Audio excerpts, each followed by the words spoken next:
في الفيديو اللي فات شفنا كيفاش بدا التاريخ الحزبي في بلادنا وشكون هما ابرز الاحزاب اللي ظهرت ما بعد الاستقلال.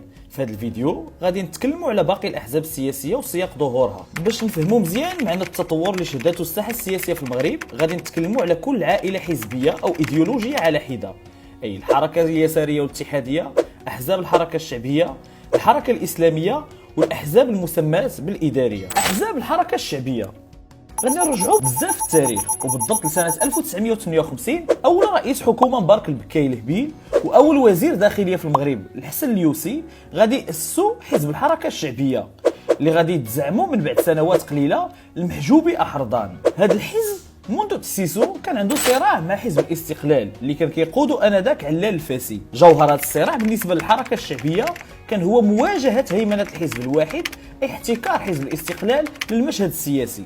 الحركه الشعبيه انشقت عليها احزاب عديده، من بينها الحركه الوطنيه الشعبيه، الحركه الديمقراطيه الاجتماعيه، التجديد والانصاف، المبادره الوطنيه للتنميه، الاتحاد الديمقراطي، العهد الديمقراطي الى اخره.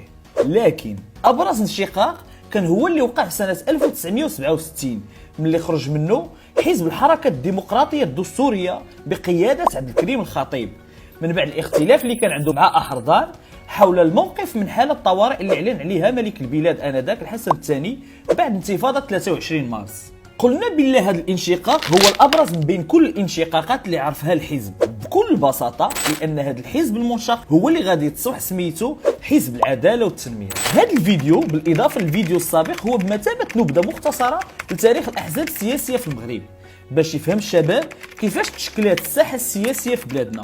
الاحزاب السياسيه مهمه في كل الديمقراطيات، داكشي علاش خاص نقويوها باش تقوم بالدور ديالها كما يجب عبر الانخراط والمشاركه الانتخابيه، سواء عبر التصويت او الترشح او حتى الملاحظه او مراقبه الانتخابات.